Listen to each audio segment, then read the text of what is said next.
This episode of Mist Dusters. Is it possible to make a jumbo jet out of duct tape?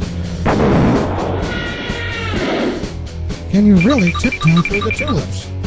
And is it true that most prison inmates are Christians?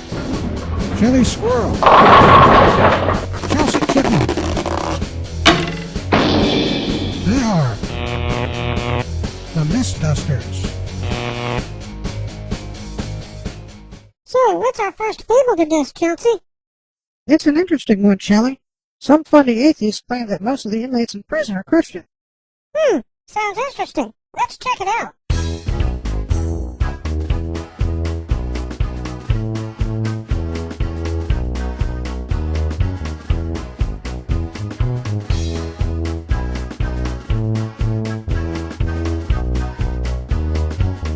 Well, for one thing, it's just a very small sample from federal prisons. It doesn't even account for inmates in state prisons and county jails. We need to look into that. And with that, Shelley's a girl on a mission, and what she uncovers seems at first to confirm the fable. One of the more interesting things I discovered is that a lot of states just don't keep uniform records of this kind of thing. But when all is said and done, in many states, Christian designations range from 60 to 90% of inmates.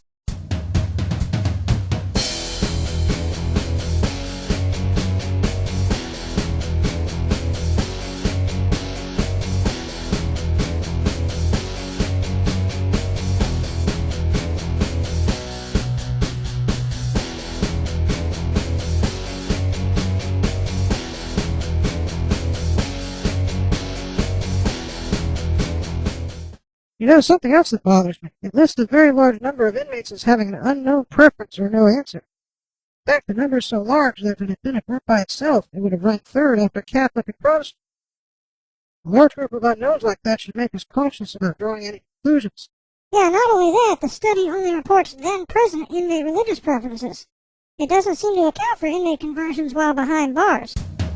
So it seems this study raises more questions than answers, but the girls aren't through finding problems yet. The most serious problem with the way funny atheists use this data is that the survey is only giving an accounting of religious preferences. In a prison setting, a preference can mean just about anything. Yeah, I mean, let's face it. Inmates aren't where they're at because they were picking daisies. They'll look for any advantage they can get, and expressing religious preference can get them a lot of advantages.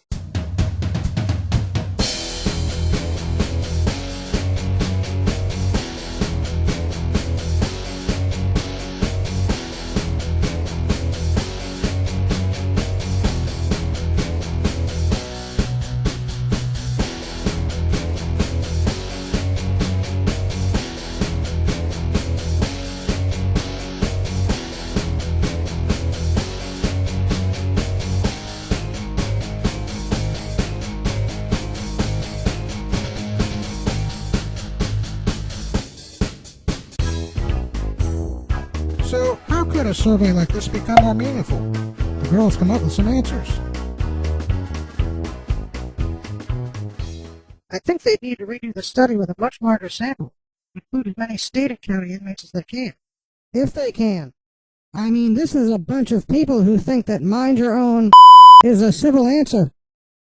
What was that you just said? I just bleeped. Oh, and another thing. The survey should query religious affiliation prior to incarceration, and also establish affiliation according to practice, not preference.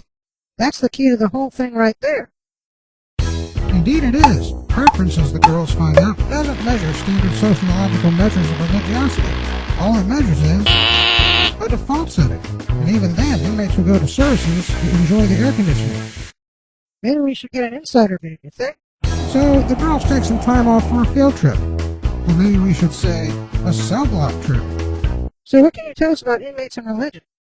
Well, for what it's worth, in my experience, most inmates are actually deists at best and atheists at worst. I mean, most I've met would say they believed in God for no other reason than that they were taught to. But in strictly functional terms, these guys usually act like this, like they think God isn't relevant. Or they even act like God doesn't exist at all. Do you say that actually makes a connection between a criminal and not having a religion then? Oh, no, I'd say that both being a criminal and being the way they are about God boils down to the same thing.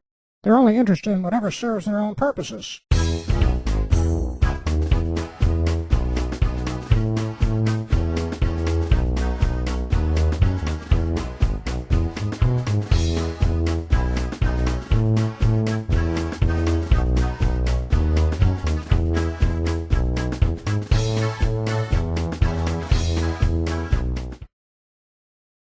that all makes sense of what the warden said.